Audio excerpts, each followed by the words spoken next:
Hello again, everybody. It looks like we're back to discuss the next thing that writers should consider before writing a novel series. I don't remember what number we're on. I think 6. But anyway, so today we're going to be discussing the topic of getting cover art and potentially internal illustrations. Now, you might be thinking, wait a minute. I thought we were talking about stuff to think about before you write a novel series. If I haven't even written the first book, why would I be considering what to do for the covers? Well, if you're writing a standalone novel, a single novel, then sure, you're right. You should write the book, and then once the book is ready, then you can just go and work on what your cover is going to be. But if you're writing a whole novel series, the rules are a little different. If you're going to write a novel series, then you need for all of your books to relatively look the same. You need them to be cohesive. You need to hold a certain continuity between them. You want readers to be able to look at your books and tell, okay, these 5 books, they're clearly supposed to be all together. Now, if you want your books to have a certain color theme that changes, so maybe like book 1 is kind of bluish, book 2 is kind of reddish, book 3 is kind of greenish, that sort of thing, that can totally work. However, if you have actual art, you want that art to look the same, like it's from the same universe. Now, the way that you ensure your covers all look the same, that they have the same art style, is that you have the same artist create those covers. Now, why would you want to use different artists?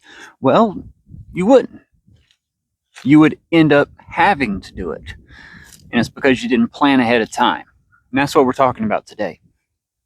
Now, we live in this day and age where AI art is becoming a thing. If that's something that you like, if you're okay with AI art, you do you. But I'm talking about using real artists. If your art has a person behind that art, there's an important thing that you must keep in mind. That person is real. They're a real person, just like you, just like me. And that person, that artist, is trying to live their life. Life always ends up throwing us curveballs. And those curveballs, they'll come for your artist as well. This means you can have a situation where your artist disappears on you. Maybe it takes you a year to write and edit your first book. And then you contact an artist, you have them create you a cover, and you really like it. And you release the first book, and it's great. Then you spend the next year writing and editing book number 2. And when it's time to release it, you tell yourself, oh, yeah, I'll just contact that same cover artist and have them draw me another cover. And so you do. It works out great.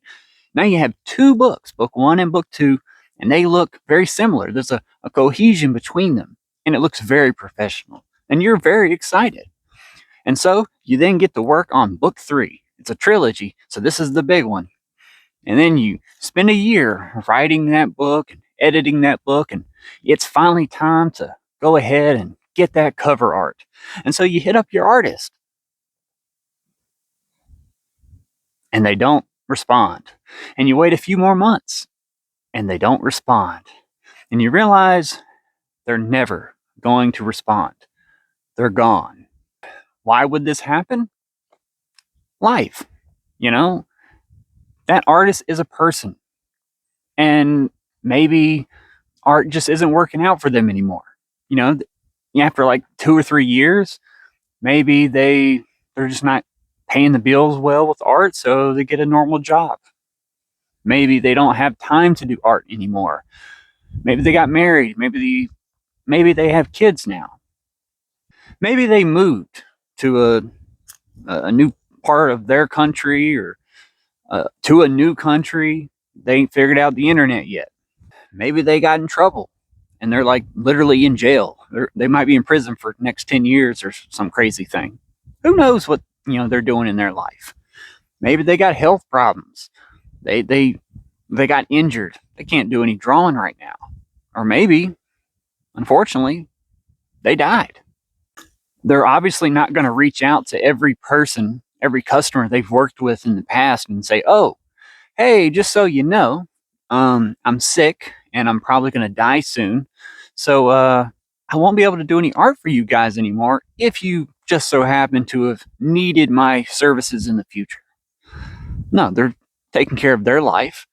And one day when you come around to needing them, they just won't be there.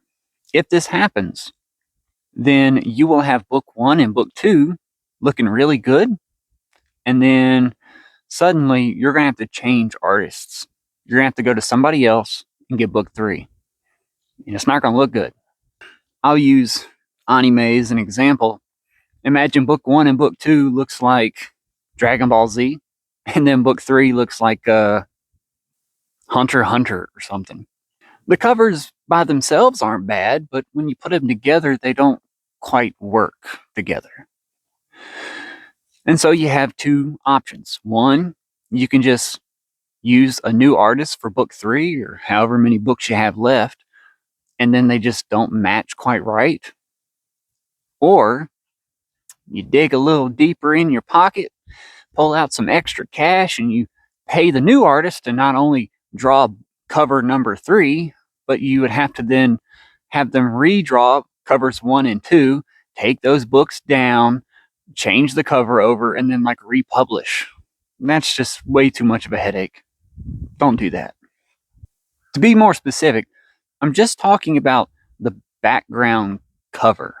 Okay, the cover, the spine, and then the back. I'm just talking about the stuff in the background.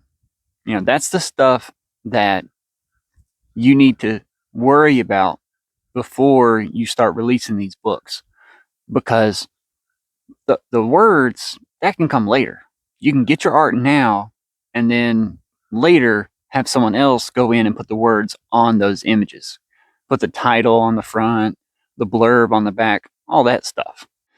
Obviously, the blurb is going to talk about the story. It's the big sales pitch of your book. If you haven't written the book, then you can't write the blurb. So, yeah.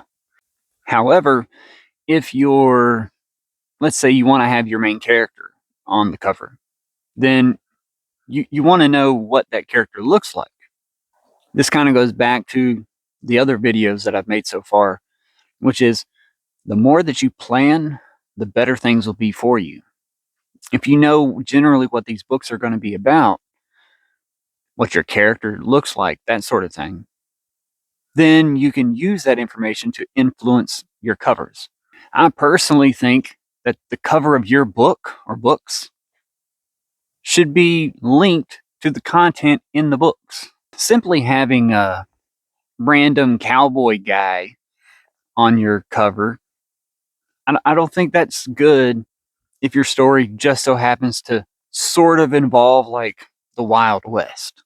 If I could take your cover of let's say a cowboy, and swap it for some other book that just so happens to also involve cowboys, and it worked, like, what is that? Where's the uniqueness to your story? One time I came across a book that had a girl on the front with brown hair. I assumed that was the main character, but then I got into the book, and on like the first or second page, it said that the character had blonde hair. If the character had blonde hair, why does the girl on the front have brown hair? That makes no sense. I'm not saying that you have to write the entire novel series ahead of time, but I am saying that if you at least know, generally speaking, what each book is about in your series, then you can get an idea of how many covers you need and, generally speaking, what each book might be about.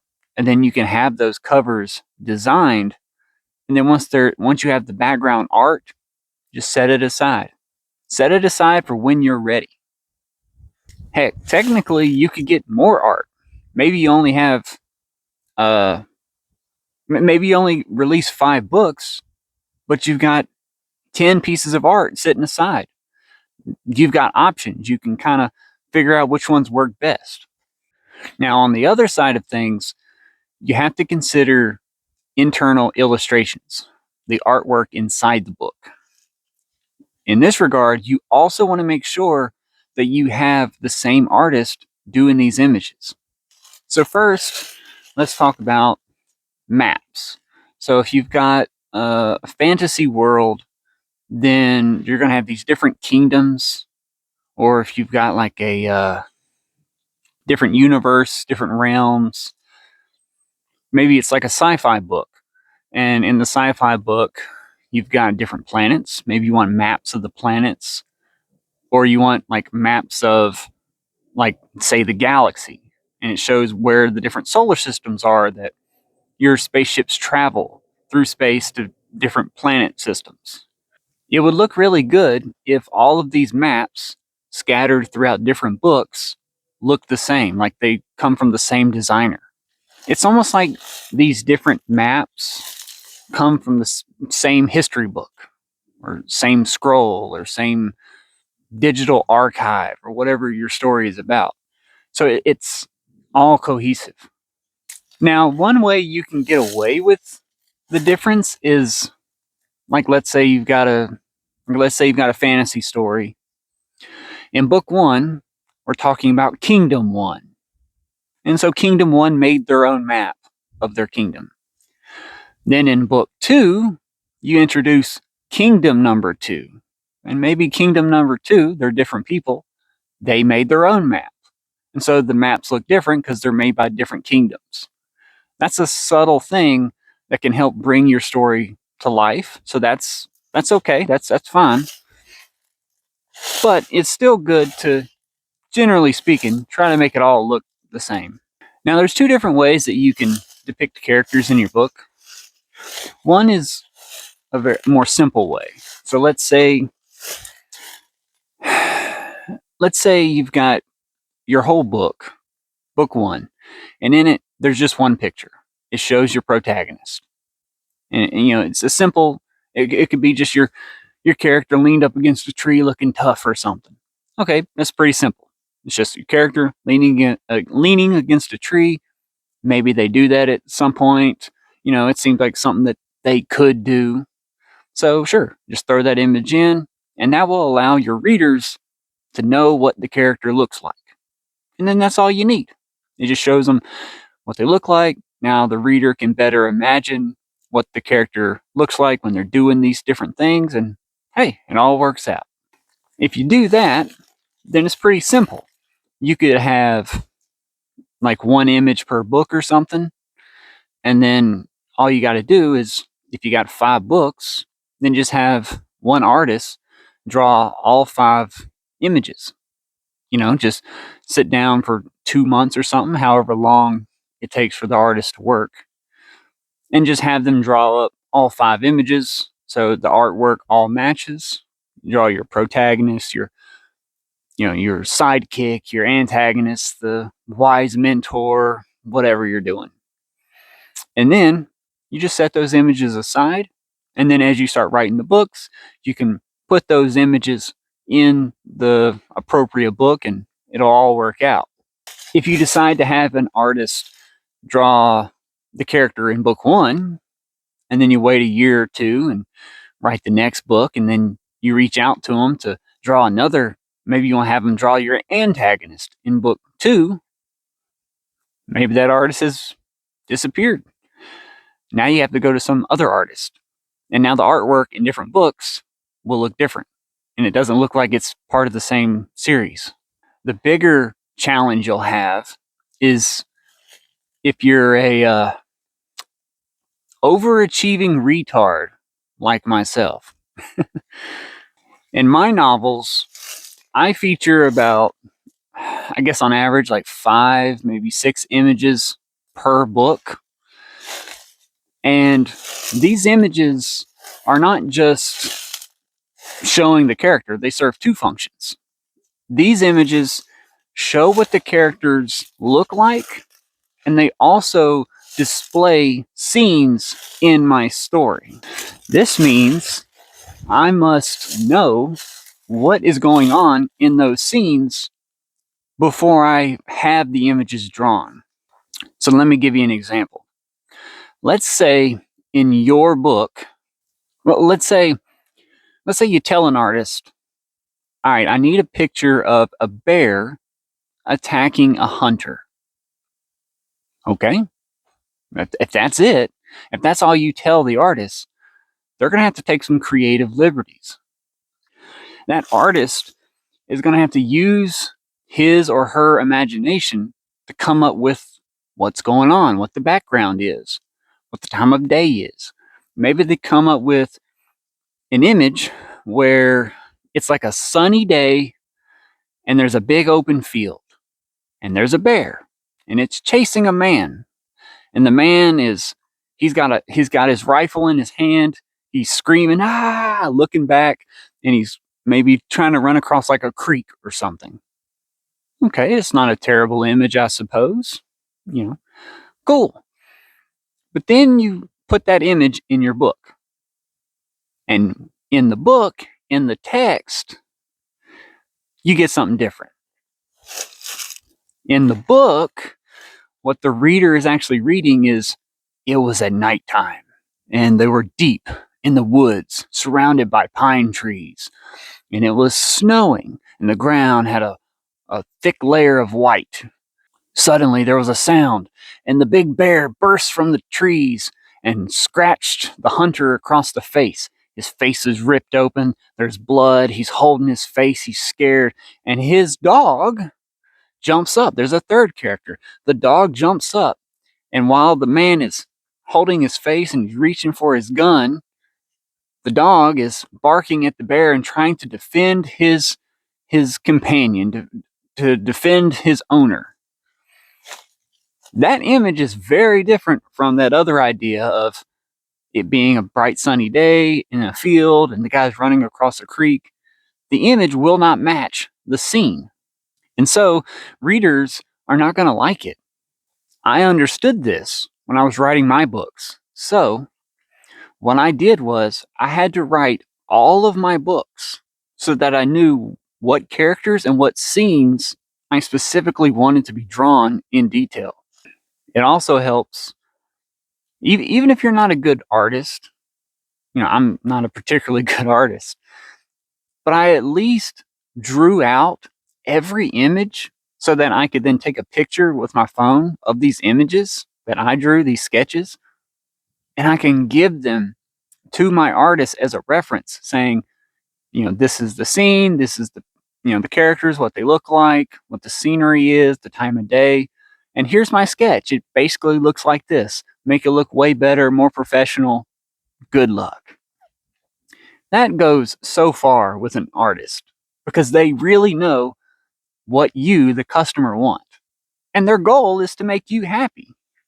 The last thing they want to do is work on an image, think it's done, then show it to you, and then you're like, can you go back and do some revisions and change this and change that? And it's like, sure, man, I'll go back and fix all this. I wish you would have told me this stuff first. And so with me, having an artist draw all these images, these internal illustrations, I had to find an artist who could sit down literally for years and work on all of this work. That was a whole process, like literally job hiring, basically. The reason I did that is because I was absolutely terrified of the idea that I would have artwork done in, say, 3 of the books and it look one way, and then suddenly my artists disappear and I have to go to some other artist and have them finish the rest of the internal books. That was just a nightmare that just drove me insane. I was like, no way, I can't do it. I got to get an artist and I got to get them to draw all of this art as fast as possible before they stop drawing, they die, they get arrested, they move, they get kids, they get a new career, whatever might make them stop drawing for me. I got to get this now. If they want to draw and they want to get some money for it, let's get it done and get it done quickly. Well, I reckon that's all I'm going to do for this video. I think it ended up being kind of shorter. But I'm going to do a second part, like a follow-up video to this specific one, and talk about how I got my artists, how that worked out. That video would be shot inside, so I can try to get like some like screen grabs or whatever. But anyway, I guess that's all I got for now. Have fun writing, and until next time, later.